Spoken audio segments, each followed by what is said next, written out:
je suis pas venue ici pour souffrir, ok?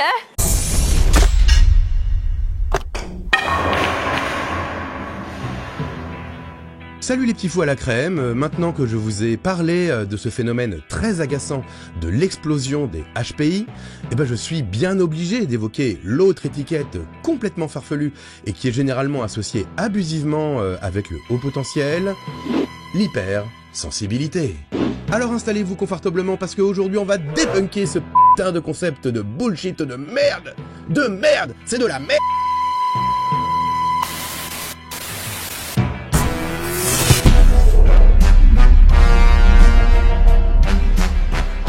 Et oui, parce que quand on est HPI, ça ne suffit pas, il faut en plus être hypersensible pour avoir la totale. Et on voit même émerger de nouveaux termes, comme par exemple le haut potentiel émotionnel, ou encore l'hyperempathie, ou même les empathes. Ça sonne comme des super pouvoirs, ça claque plutôt bien, ça donne envie, ça fait rêver, mais surtout, qu'est-ce que ça m'énerve!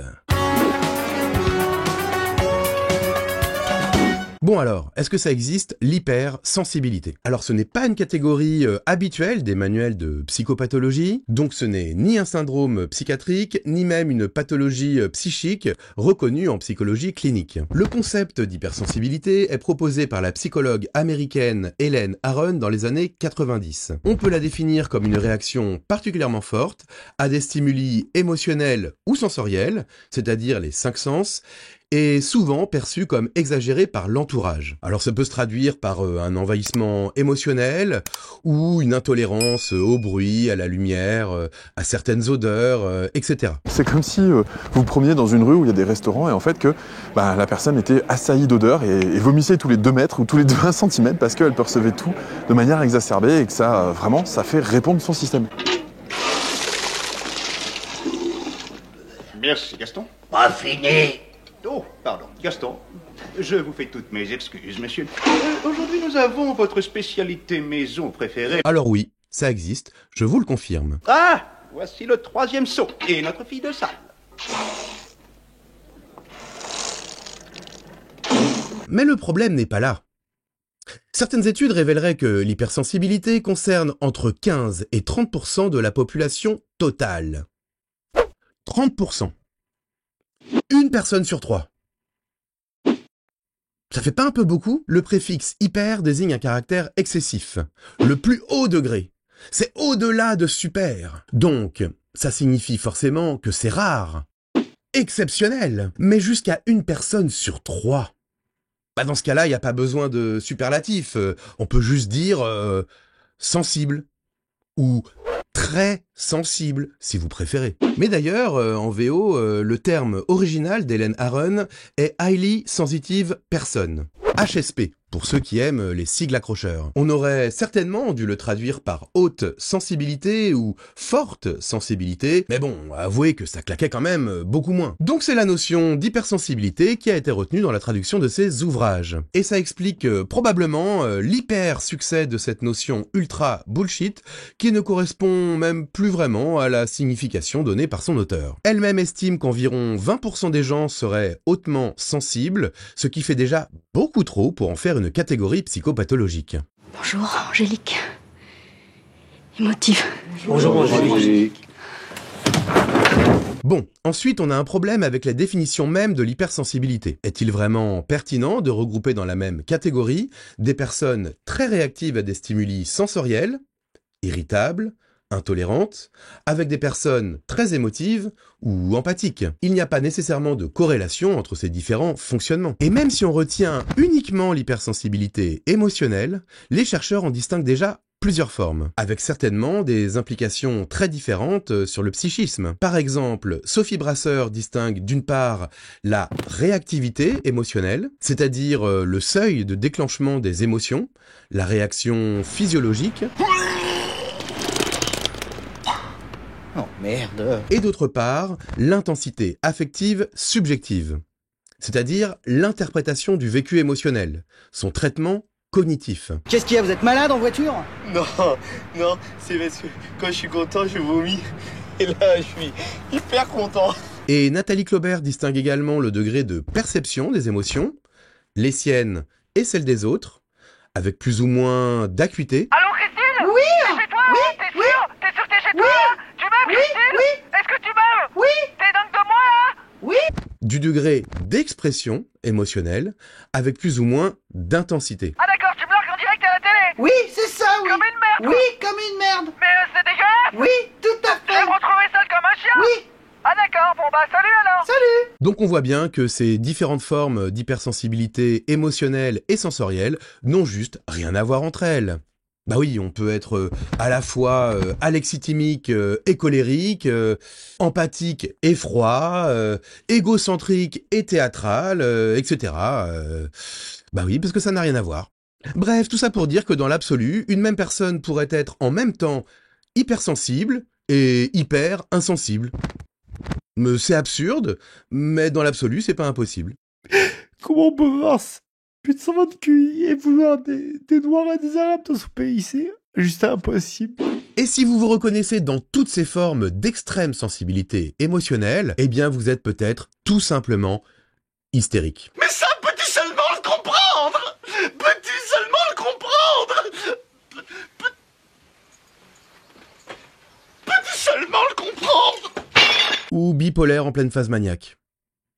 C'est possible aussi. Tu vas t'énerver toute seule en récurrent tes chiottes. Trump, à un moment, faut le faire buter. Dangereux, ce mec est dangereux. Ils ont dégommé Kennedy. Trump, ça doit pas être inatteignable. Moi, je le fais. Moi, j'y vais. Faut que je sois rentré à l'heure pour aller chercher le pigeon chez le veto, là, mais... Bon, dans le doute, prenez rendez-vous avec un psychiatre. Ça ne mange pas de pain. La principale dérive de cette notion d'hypersensibilité concerne son éventuelle relation avec le HPI, le haut potentiel intellectuel. Bon, alors là, on n'en est même plus au stade de l'association, mais de la confusion. Ils sont pratiquement employés comme des synonymes. C'est limite un concept à part entière. HPH. Haut potentiel hypersensible. Je me suis rendu compte que j'étais hypersensible. Je vais avoir un peu plus que la vingtaine. Ça m'est tombé dessus comme ça, en même temps que d'ailleurs le diagnostic de mon haut potentiel, parce que ça va souvent ensemble en fait, surdoué et hypersensible. Alors c'est probablement dû au concept de zèbre proposé par la psychologue Anne Siofachin, sauf que ça n'a rien à voir. Rien.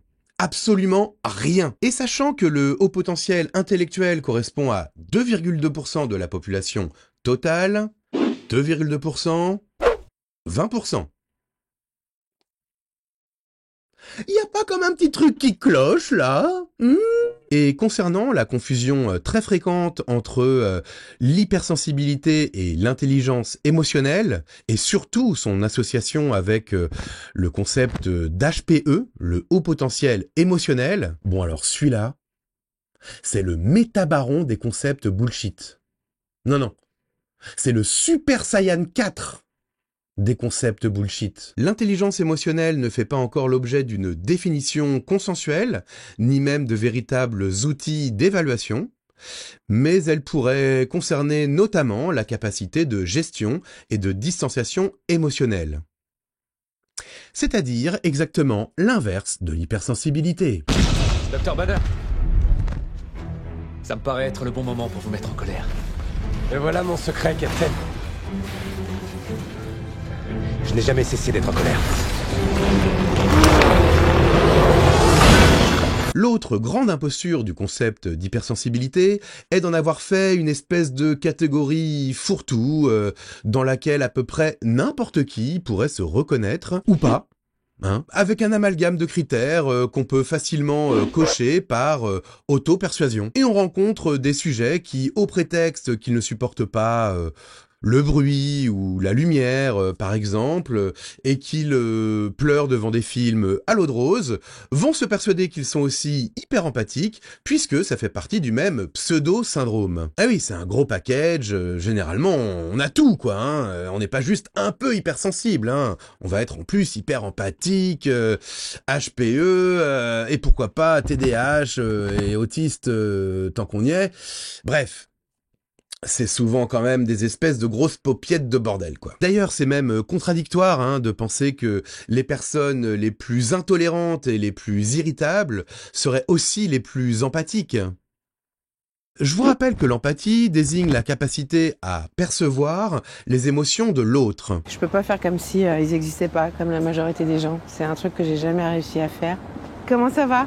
Bah écoute, ça va doucement. Hein. Ouais, il a pas fait trop froid là? Oh, un peu, mais bon. Et pour info, l'intolérance émotionnelle et sensorielle sont des fonctionnements qu'on retrouve fréquemment chez certains états limites qui ne sont pas réputés pour leur empathie exceptionnelle. Bien au contraire. Croyez-moi. Là, par exemple, il m'a pris toute mon énergie, je ressens trop sa souffrance, quoi. Je sais que je vais devoir aller me faire masser, je peux pas continuer ma journée comme ça, je vais trop ramer au niveau de l'énergie, quoi. D'ailleurs, concernant la soi-disant hyper-empathie, il y a probablement une confusion entre l'empathie et l'identification projective. Ce n'est pas parce que j'ai l'impression de percevoir les émotions des autres que je les ressens réellement.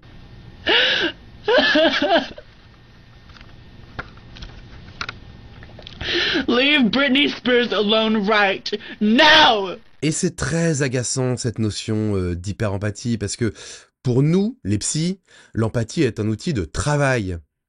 Qu'on peut utiliser ou pas d'ailleurs. Par exemple, Lacan préconisait de ne pas pratiquer l'empathie dans la cure analytique. Mais en tout cas, on peut pas se permettre de considérer ce trait de caractère comme un fonctionnement brut, là, qu'on va laisser s'exprimer tous azimuts. Bah non, ça se travaille. Parce que si on était incapable d'ajuster notre niveau d'empathie, on ne pourrait pas avoir une distance thérapeutique adaptée. Bref, on pourrait pas faire notre métier, quoi. Non mais, vous imaginez un peu la scène? Oh non, c'est trop dur ce que vous me racontez là. Ça me fait trop de peine. Rendez-moi mon mouchoir.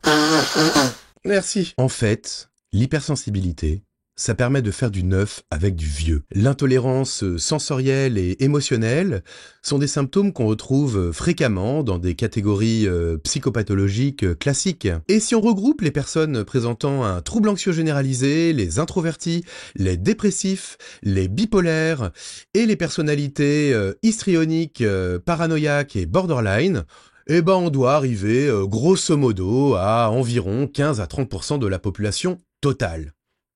À la louche. Bon, et oui, toutes ces catégories ont en commun une forme d'hypersensibilité. Donc finalement, on se retrouve encore avec ce mythe du vilain petit canard. C'est toujours plus facile de revendiquer une hypersensibilité plutôt que d'admettre qu'on est tout simplement anxieux, irritable, susceptible ou projectif. Alors, à quoi ça sert? On retrouve une proximité avec des scènes types de jeux psychologiques comme Jambe de bois,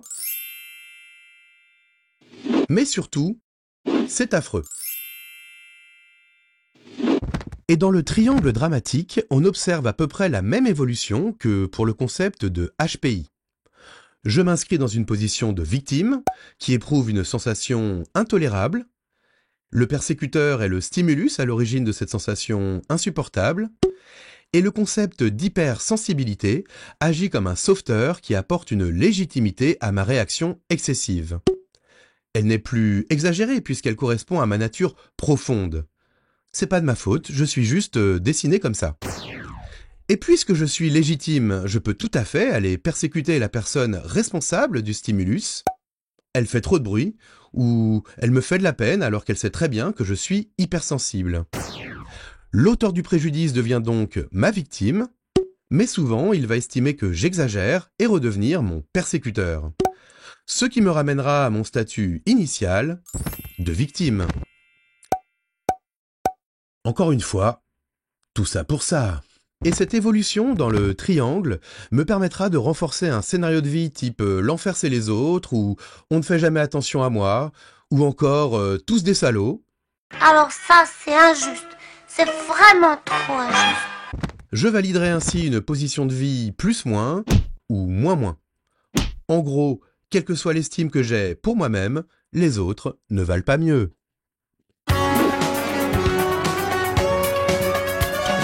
Alors quel est le problème? Si cela n'entraîne pas particulièrement de conflits ou de difficultés relationnelles, pas de problème. Après tout, vous avez bien le droit d'être un peu sensible, non? Un peu de finesse dans ce monde de brutes ne peut pas lui faire de mal. Vous en conviendrez. Pas de problème.